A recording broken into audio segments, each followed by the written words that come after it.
Mediante nuestros programas anteriores hemos estado abordando el periodo de tiempo que va desde la Pascua de Resurrección a Pentecostés, que es el derramamiento del Espíritu Santo, como se narra allí en el libro de Hechos capítulo 2.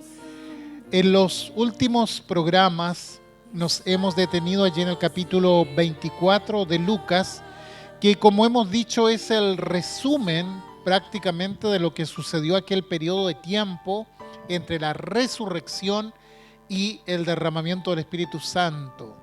Y hoy quisiera invitarles a volver a este capítulo de Lucas 24 y veamos los versículos que van desde el 44 al 49. Y les dijo, refiriéndose a Jesús: estas son las palabras que os hablé estando aún con vosotros, que era necesario que se cumpliese todo lo que está escrito de mí en la ley de Moisés, en los profetas y en los salmos. Entonces les abrió el entendimiento para que comprendiesen las escrituras, y les dijo: así está escrito y así fue necesario que el Cristo padeciese y resucitase de los muertos al tercer día, y que se predicase en su nombre el arrepentimiento y el perdón de pecados en todas las naciones, comenzando desde Jerusalén. Y vosotros sois testigos de estas cosas. He aquí, yo enviaré la promesa de mi Padre sobre vosotros, pero quedaos vosotros en la ciudad de Jerusalén hasta que seáis investidos del poder desde lo alto.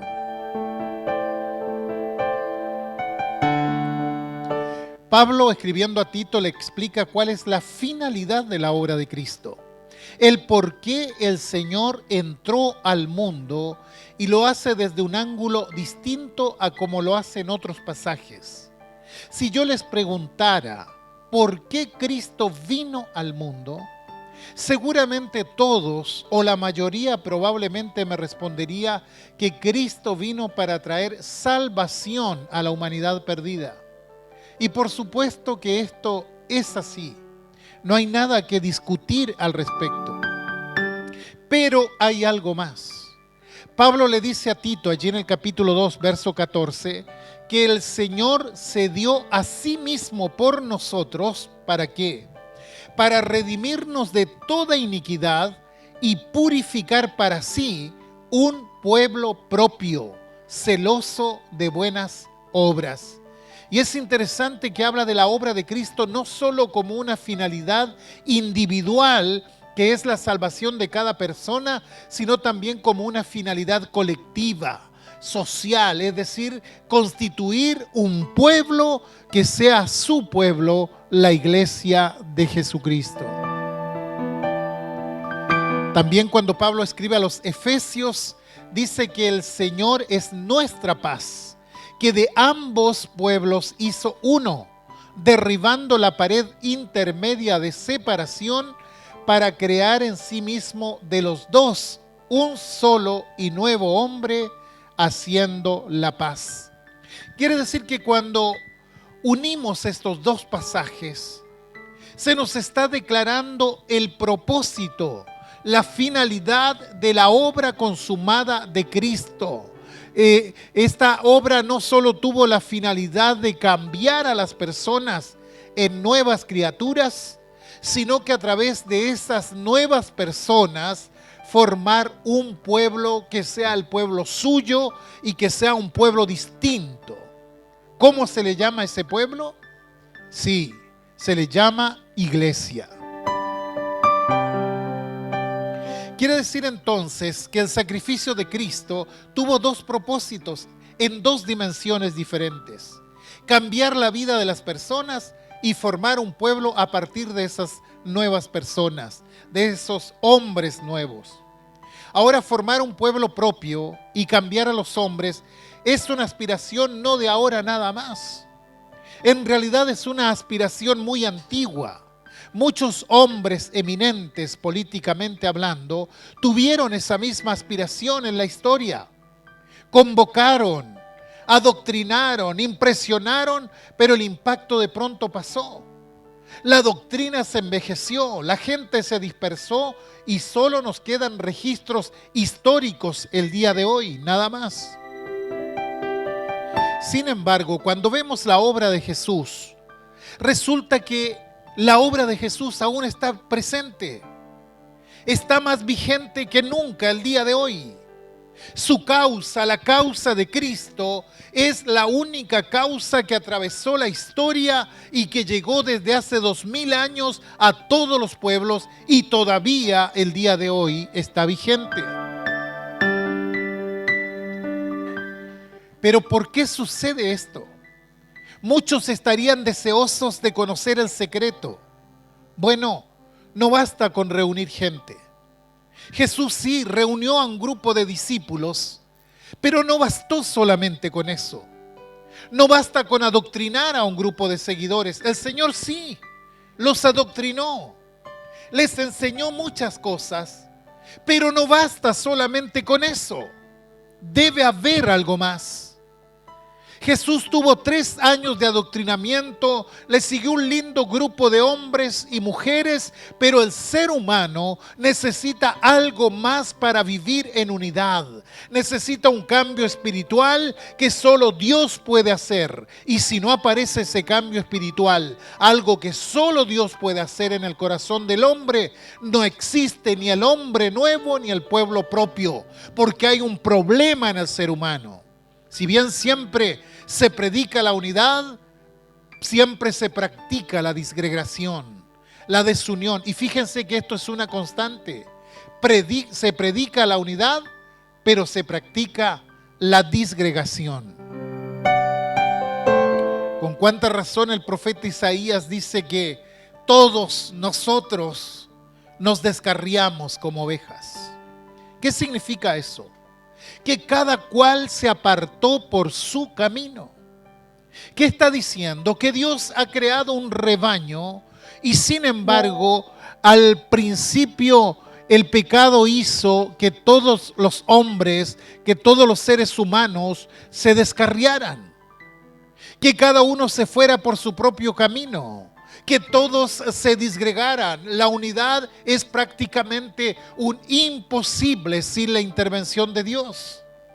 Esa unidad que tanto buscan los políticos en este tiempo, que hacen pactos, que hacen acuerdos, es imposible alcanzarla a menos que haya un cambio profundo en la vida. Y si no hay un cambio espiritual, los buenos deseos de unidad o de comunión simplemente se los lleva el viento. Cuando el profeta Isaías nos compara con un rebaño que se dispersó, lo único que está haciendo es describir lo que hoy en nuestro lenguaje moderno se conoce como el individualismo. No me importa el otro, solo me importan mis propios intereses. Cada uno obra según su propia voluntad, sin tener en cuenta al prójimo, sin contar con el prójimo, sin medir lo que sus acciones hacen en los demás. Y esto podemos verlo aún en las cosas más elementales.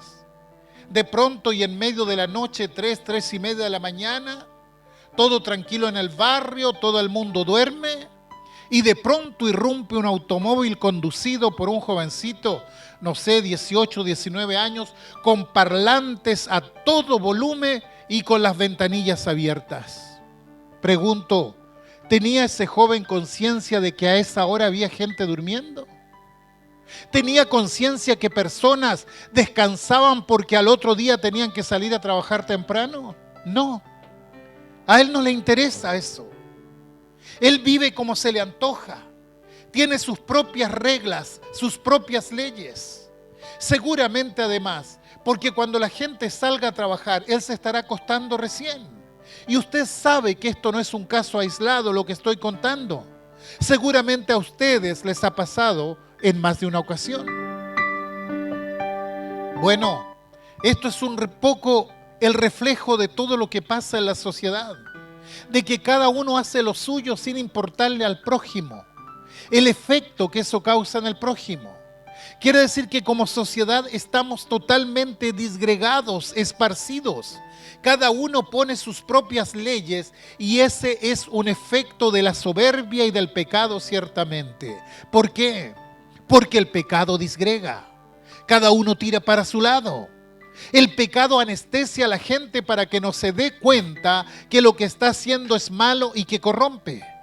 A propósito de que la corrupción es como la gran palabra en Latinoamérica hoy por hoy. Bueno, todo eso es producto del pecado. Ahora, cuando hablamos de corrupción, ¿de qué estamos hablando? Estamos hablando de pecado. Cuando hablamos de disolución, ¿de qué estamos hablando? De pecado. Cuando hablamos de alienación de la realidad, que es una forma de anestesia, ¿de qué estamos hablando? De pecado. Es el pecado lo que destruye esta sociedad. Y si somos honestos, el pecado está en cada uno de nosotros. Por eso fracasan todos los esfuerzos por volver a reunir estas cosas. Por eso dice Isaías que todos nos descarriamos como ovejas. Cada cual se apartó por su camino. Según Pablo, están muertos en delitos y pecados. Quiere decir que la disgregación finalmente trae la muerte espiritual. El gran tema entonces es ¿cómo volvemos a reunirnos? Bueno, el Señor efectivamente empezó reuniendo a la gente. Luego comenzó a adoctrinarla, pero después que hubo hecho el sacrificio de la cruz, porque las palabras que tenemos son las del Señor resucitado post-crucifixión, les dice a sus discípulos, aún falta algo. Es decir, había una promesa que aún estaba pendiente. Ahora es interesante que sin el cumplimiento de esa promesa no existe ni el hombre nuevo ni el pueblo propio. Entonces dice, yo me voy para que esa promesa se cumpla. ¿Y cuál era esa promesa? El advenimiento del Espíritu Santo. Entonces, ¿cómo volvemos a unir todo esto? Bajo la intervención del Espíritu Santo. Un día Dios llamó al profeta Ezequiel y le dio una visión tremenda. En visión vio un campo de huesos secos esparcidos por todas partes. ¿Qué significaban esos huesos secos? Significaban que en algún momento habían tenido vida, pero que esa vida se había perdido y que la corrupción la había disgregado y todo lo que quedaba era un montón de basura, nada más.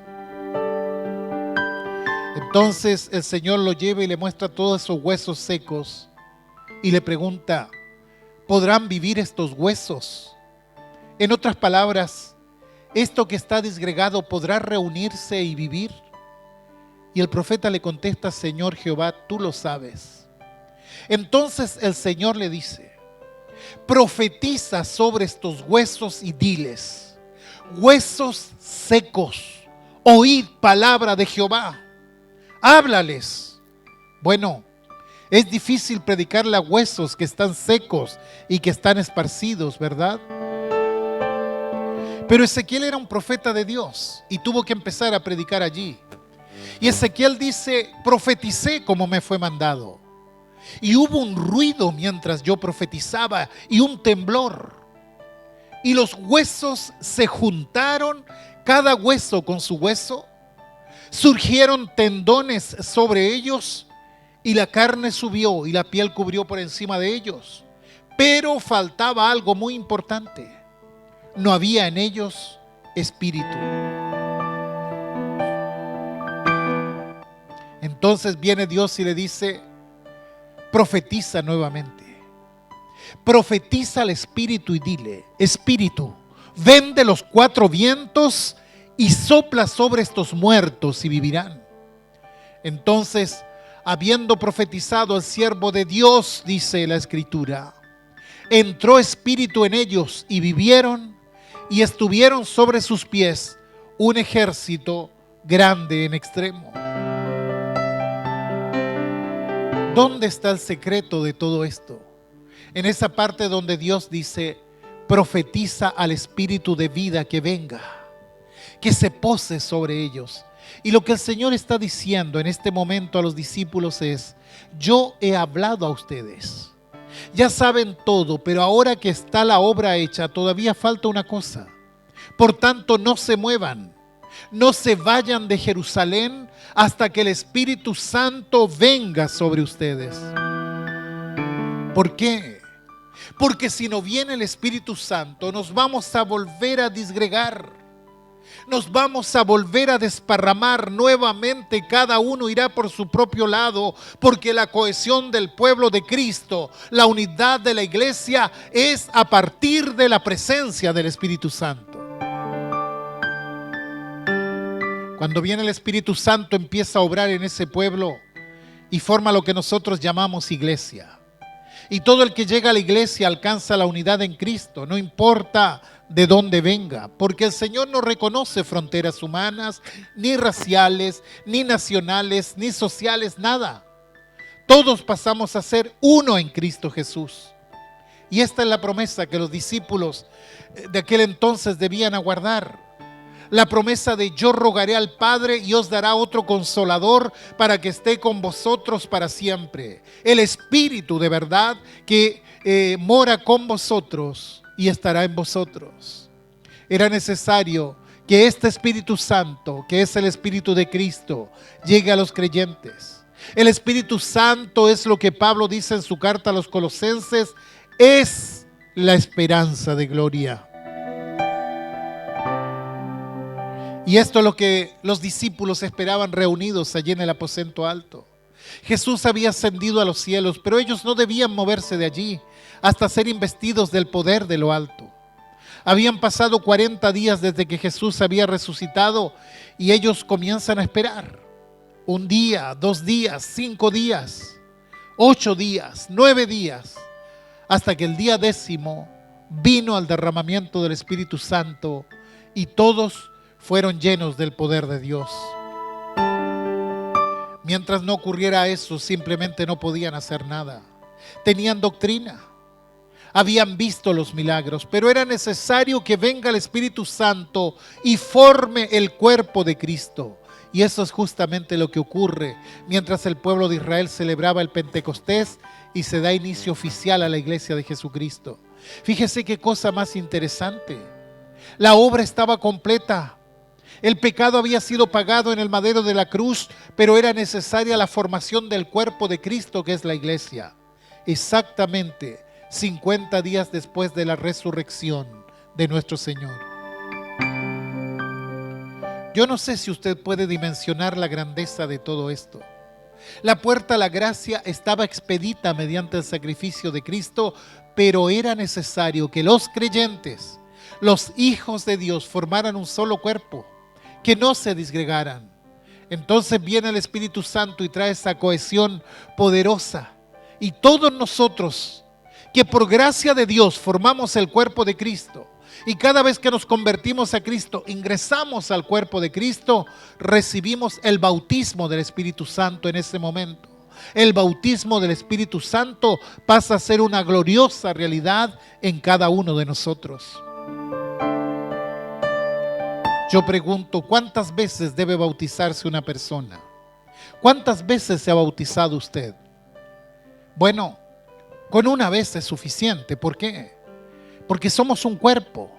Por virtud del bautismo entramos a ser parte del cuerpo de Cristo, que es la iglesia.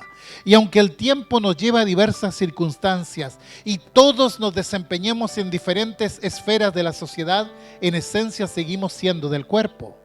Por cierto, el cuerpo cambia a medida que pasa el tiempo. Seguramente nuestro cuerpo no es el mismo que teníamos cuando nos bautizamos. Imagínese, yo me bauticé hace ya, dejémoslo ahí, y por cierto que la fisonomía del cuerpo cambia. Piense que nuestras células se van renovando constantemente, pero no tengo que volver a bautizarme cada vez que mi cuerpo cambia. Así también la iglesia como cuerpo fue bautizada el día de Pentecostés.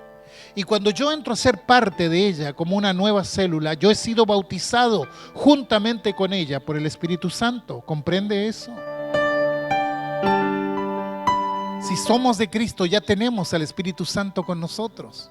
Solo el que no es de Cristo no tiene el Espíritu. Romanos 8:9 dice que si alguno no tiene el Espíritu de Cristo, no es de Él. Entonces, cuando llegamos a Cristo, por definición recibimos el Espíritu de Cristo, que como ya dijimos, es el Espíritu Santo mismo. Por tanto, yo paso a ser parte del pueblo de Dios. Por favor, piensen en esto. Los enemigos de Cristo lo crucificaron según para sacarse un problema de encima, porque para eso lo crucificaron, porque Jesús empezaba a representar un problema para ellos. Y entonces los discípulos estaban claudicantes, temerosos. ¿Qué hicieron entonces? Cada uno se apartó por su camino. Pero vino el Cristo resucitado de entre los muertos y los reunió a todos y les dice: para que esto no vuelva a ocurrir, no se muevan de Jerusalén. Esperen allí hasta que descienda sobre ustedes el Espíritu Santo. Aquel día la iglesia fue bautizada en el Espíritu. Por tanto, todos los que pertenecemos a la iglesia, por gracia de Dios, ya hemos sido bautizados en el Espíritu. Mas vosotros no vivís según la carne, le dice Pablo a los romanos, sino según el Espíritu, si es que el Espíritu de Dios mora en vosotros. Y si alguno no tiene el Espíritu de Cristo, no es de Él. ¿Comprende esto? La iglesia es un cuerpo que nació unido por el Espíritu Santo. El Señor estuvo, está y estará con ella para siempre. Y el Señor también dijo que el Espíritu Santo está con nosotros. Está en nuestra vida. Está en mi vida si tenemos a Cristo en nuestros corazones. Entonces, si tienes al Espíritu Santo dentro de ti, no dudes nunca de esta realidad. Cuando uno cree, cuando una persona se entrega a Cristo, uno recibe el Espíritu Santo. Creo que la pregunta que debiéramos hacernos es: creo que tengo al Espíritu Santo, pero el Espíritu Santo me tiene a mí.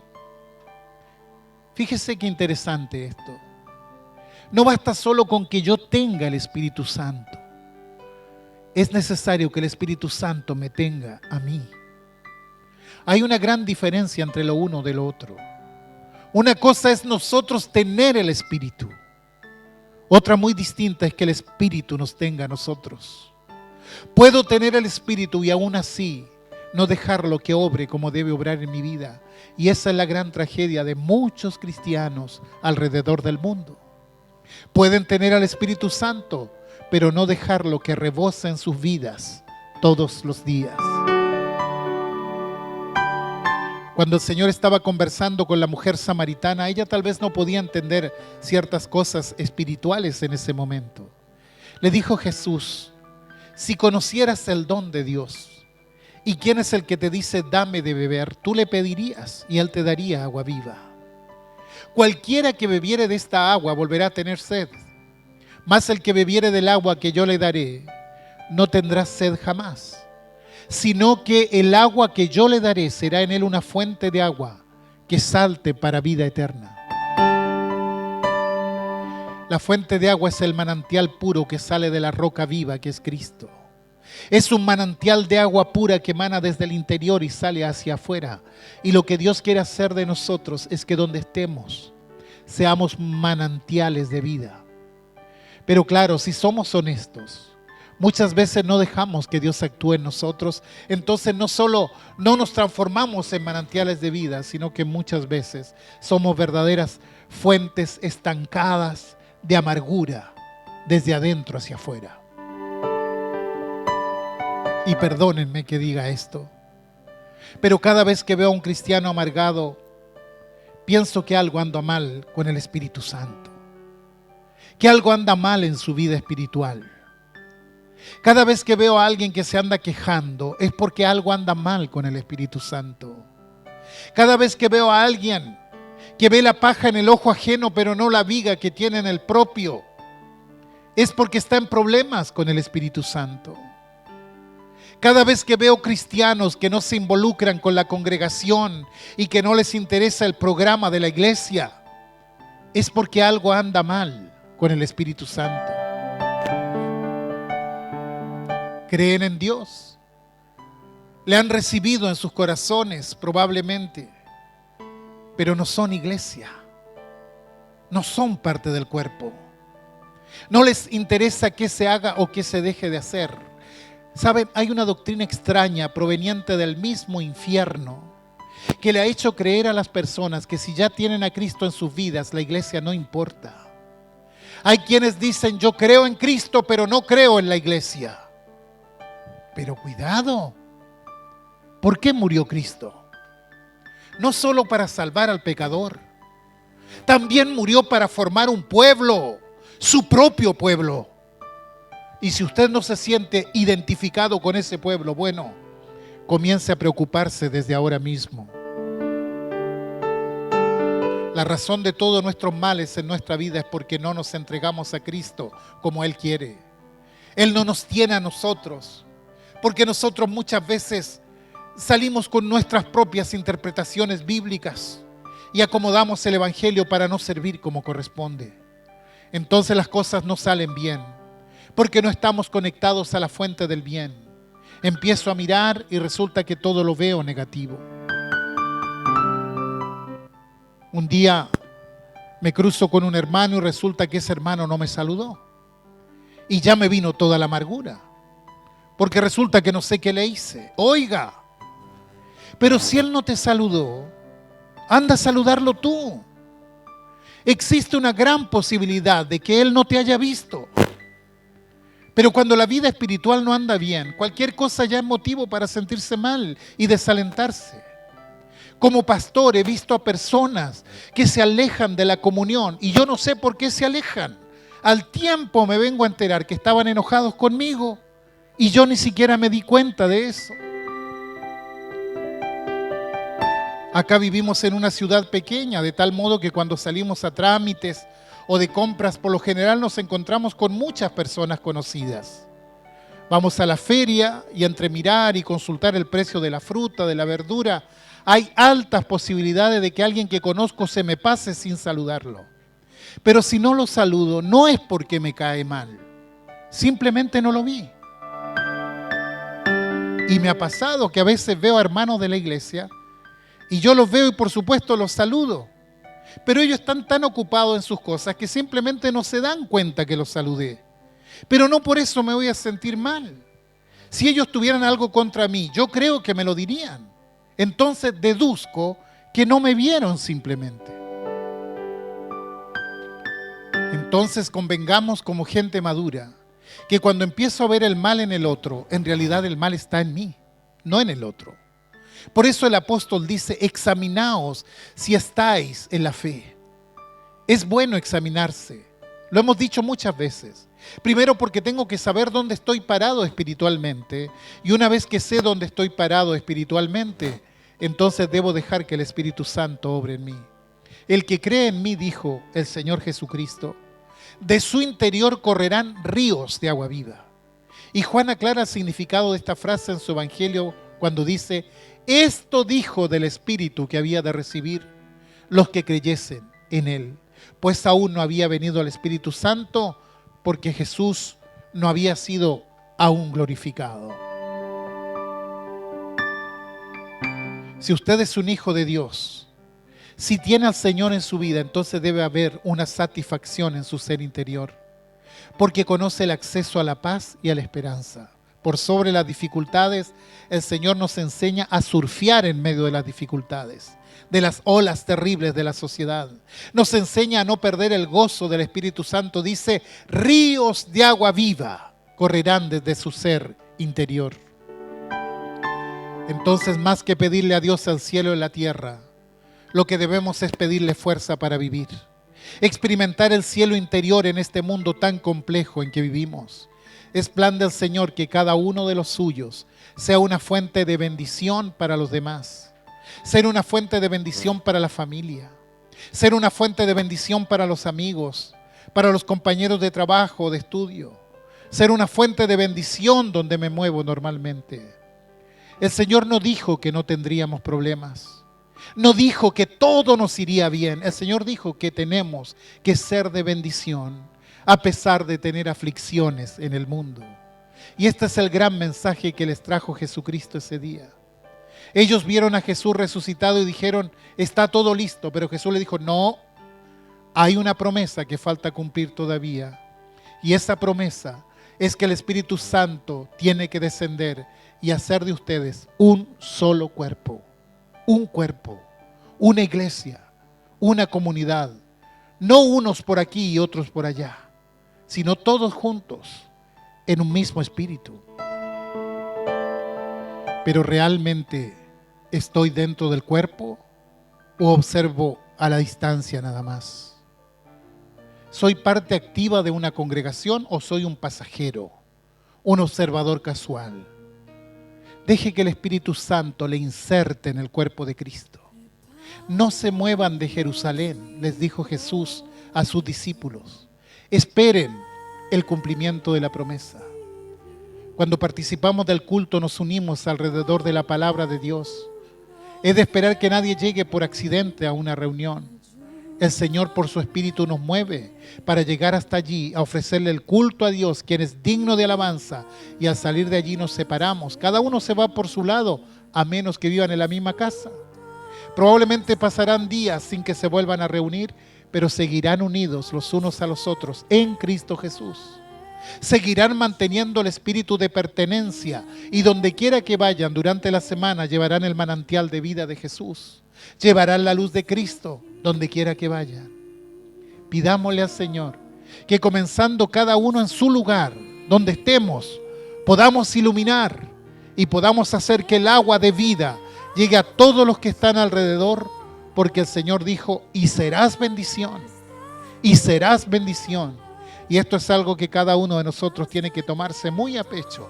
Allí donde estoy, tengo que ser una fuente de bendición para los demás.